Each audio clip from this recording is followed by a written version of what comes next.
नमस्कार दोस्तों, Haryana study IQ YouTube channel पर मैं नरेंद्र कुमार आप सभी का बहुत बहुत स्वागत करता हूं।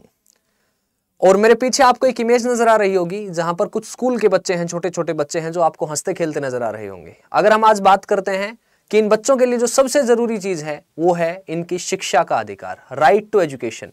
और ये जो राइट टू एजुकेशन है ये फंडामेंटल राइट है। आप जानते हैं भारत का जो संविधान है वो हमें मौलिक अधिकार प्रदान करता है, फंडामेंटल राइट देता है कि जिसके अनुसार किसी भी बच्चे को उसकी शिक्षा से वंचित नहीं किया जा सकता। अब अगर हम बात करते हैं कि जो शिक्षा का अधिकार है तो क्या ये जो बच्चे हैं इनको केवल सरकारी स्कूलों में ही शिक्षा का अधिकार प्राप्त है? उसके लिए अगर हम बात करते हैं तो हरियाणा सरकार के तहत हरियाणा सरकार ने जो निजी स्कूल हैं, जो प्राइवेट स्कूल हैं, वो प्राइवेट स्कूलों में कुछ सीटें जो हैं वो आरक्षित हैं। और वो जो सीटें आरक्षित हैं वो उन बच्चों के लिए आरक्षित हैं जो कि एक विशेष वर्ग से आते हैं, जो कि बीपीएल फैमिली हैं या फिर वो किसी पर्टिकुलर कास्ट से बिलोंग करते हैं। उन बच्चों के लिए, जो गरीब बच्चे हैं, जो आर्थिक रूप से कमजोर हैं, उन जिनके माँ बाप, कि वो बच्चे भी निजी स्कूलों में शिक्षा प्रदान कर सके। अब यहाँ पर मैं एक डिस्कशन करना चाहूंगा और आप लोगों से मैं चाहूंगा कि आप लोग मुझे कमेंट सेक्शन में आपके जो विचार हों जरूर से जरूर बताएं कि जो प्राइवेट स्कूल हैं वो किस हद तक अपनी मनमानी करते हैं। अब अगर वो प्राइवेट स्कूल अपनी मनमानी करते हैं तो क्या सरकार जो है वो सरकार एकदम चुप्पी साधे बैठी है कि क्या जो प्राइवेट स्कूल हैं उन्होंने शिक्षा को एक व्यवसाय बना दिया है?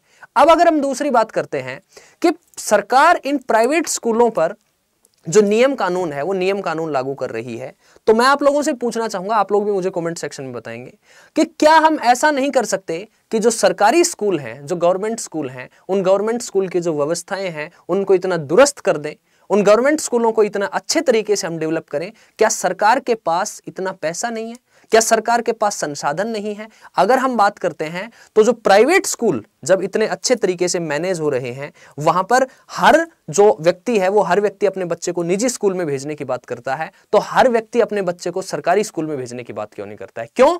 क्योंकि वहां पर व्यवस्थाएं नहीं है। क्यों? क्योंकि वहां पर सुविधाएं नहीं है। तो सरकार कहां फेल हो रही है? अब हम कहते हैं बार बार कि हम जो है वो प्राइवेट स्कूलों पर सरकार को ये करना चाहिए, नियम कानून ये लगाने चाहिए। हम ये नहीं क्यों नहीं सोचते कि सरकार ये जो सरकारी स्कूल है इन सरकारी स्कूल की व्यवस्थाओं को भी दुरुस्त करे और इनको इतने बेहतर तरीके से, इतने अच्छे तरीके से डेवलप करे कि हम ये सोचें कि प्राइवेट स्कूल में ना जाके अपने बच्चों को सरकारी स्कूल में हम भेज सके।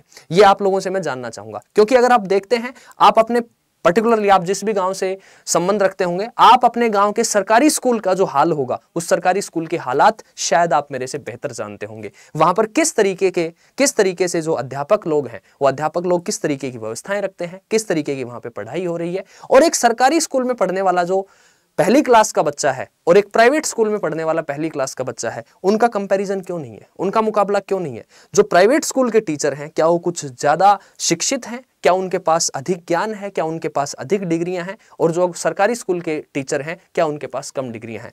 और मैं चाहता हूं कि जो सरकार है वो सरकार प्राइवेट स्कूलों पे तो जो नियम कानून है वो लागू करे ही करे, उसके अतिरिक्त सरकार को चाहिए कि वो सरकारी जो स्कूल हैं उन पर अधिक मजबूती से, अधिक तरीके से और उन स्कूलों को अधिक दुरुस्त बनाए और वहां की जो सुविधाएं हैं उन सुविधाओं को सुचारू करवाए, ताकि हम सरकारी स्कूल, प्राइवेट स्कूल में ना जाके और सरकारी स्कूल की तरफ हम बढ़े।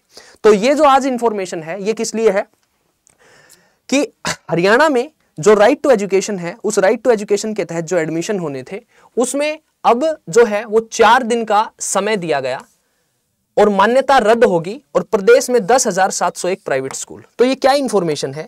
ये इंफॉर्मेशन कुछ इस तरीके से है कि हरियाणा में निशुल्क एवं अनिवार्य बाल शिक्षा का अधिकार नियम 2001 जो तहत 2011 है, उसके तहत निजी स्कूलों में पहली कक्षा और पूर्व प्राथमिक कक्षाओं में मुफ्त दाखिले के लिए गरीब छात्र अब 25 अप्रैल तक आवेदन कर सकेंगे। यहाँ जो बच्चे आवेदन कर सकते थे वो पहले जो यहाँ तारीख थी वो 21 अप्रैल थी, 21 अप्रैल थी, लेकिन उस 21 अप्रैल तक जो भी पर्टिकुलर डीओ थे और लगभग 10,000 स्कूल थे हरियाणा में निजी, जिन स्कूलों से डेटा मांगा गया था, तो 3,000 से अधिक लगभग 3100 स्कूल ऐसे थे जिन्होंने डेटा प्रोवाइड नहीं किया। तो हरियाणा सरकार ने कठोर कदम उठाए, उन्होंने कहा कि उनकी मान्यता जो है वो मान्यता हम क्या कर देंगे, रद्द कर देंगे। तो कहता है सोमवार को आवेदन के लिए अंतिम दिन था 21 अप्रैल को, जिसे अब शिक्षा विभाग ने 4 दिन के लिए बढ़ा दिया है और आरटी के तहत सभी निजी स्कूलों की पहली कक्षा तक 25% सीटों पर गरीब छात्रों को मुफ्त दाखिला देना अनिवार्य है। प्रदेश में कुल 10,701 निजी मान्यता प्राप्त स्कूल हैं, जिनमें से 7565 स्कूल संचालकों ने गरीबों को दाखिले की प्रक्रिया शुरू कर दी है। और यह जो प्रक्रिया है, इस प्रक्रिया को अब ऑनलाइन किया गया है, तो थोड़ी सी इसमें ट्रांसपेरेंसी आई है, ठीक है।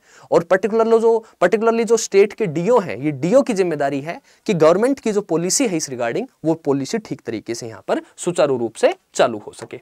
आगे हम बात करते हैं, तो 3134 निजी स्कूल हैं जिन्होंने कोई कदम नहीं उठाया।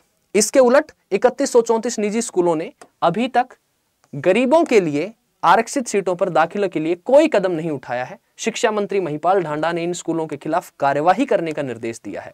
और उज्जवल पोर्टल पर, यह उज्जवल पोर्टल है, यहां पर आप ऑनलाइन अप्लाई कर सकते हैं बच्चों के लिए। रिक्त सीटें नहीं दिखाने वाले इन स्कूलों की मान्यता भी रद्द की जा सकती है, कि वो रिक्त सीटें नहीं दिखा रहे हैं तो इनकी जो मान्यता है वो मान्यता क्या की जाए, इनकी मान्यता रद्द की जाए।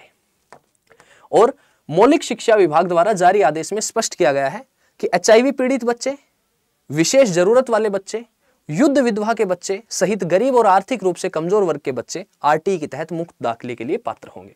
तो ये वहां पर क्या है, कैटेगरीज है। एचआईवी पीड़ित है, विशेष जरूरतमंद है, युद्ध विधवा है, और या फिर गरीब और आर्थिक रूप से कमजोर वर्ग के जो बच्चे हैं वो इसके लिए क्या कर सकते हैं, अप्लाई कर सकते हैं, आवेदन कर सकते हैं।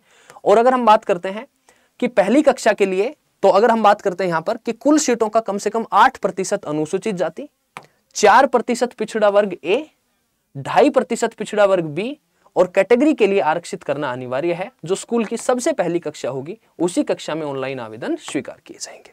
तो ये क्या है, ये कैटेगरीज हैं कि कितने % जो है वो रिजर्वेशन यहां पर है। तो ये एक इंफॉर्मेशन थी कि 21 अप्रैल तक लास्ट डेट थी, अब उसको बढ़ाकर 25 अप्रैल कर दिया गया है, 4 दिन का समय और कर दिया गया है। 2 बार ये तिथि बढ़ाई जा चुकी है। तो जिन किसी भी अभिभावकों ने अभी तक अप्लाई नहीं किया हो और वो अप्लाई करना चाहते हो तो वो अप्लाई कर सकते हैं। जो भी आपके कंसर्न डॉक्यूमेंट्स हैं, कंसर्न डॉक्यूमेंट्स के साथ, और आप इस फॉर्म को अप्लाई करेंगे ताकि जो है वो यहाँ पर जो निजी स्कूल है उन निजी स्कूलों में इस चीज का फायदा उठाया जा सके। और लास्ट में मैं आप लोगों से यही कहना चाहूंगा कि क्या हमारी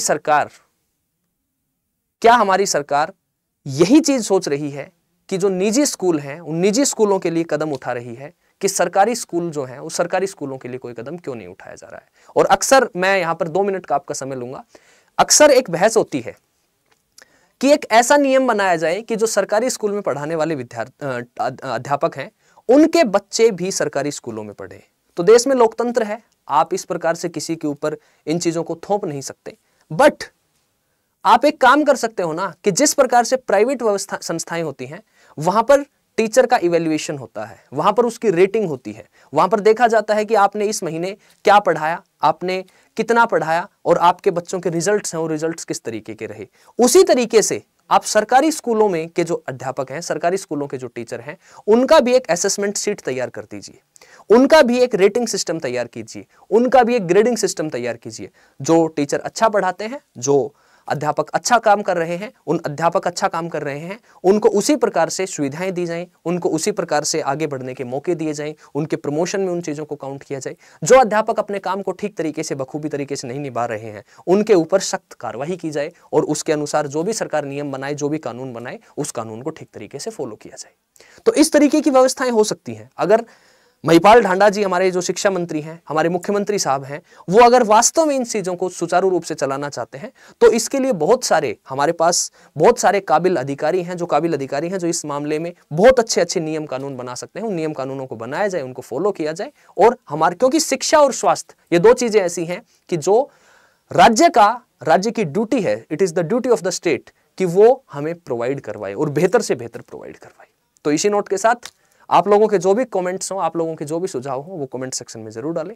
तो इसी नोट के साथ आज रोकना चाहूंगा, मुलाकात करते हैं नेक्स्ट सेशन में। तब तक के लिए bye bye, see you, take care, best of luck.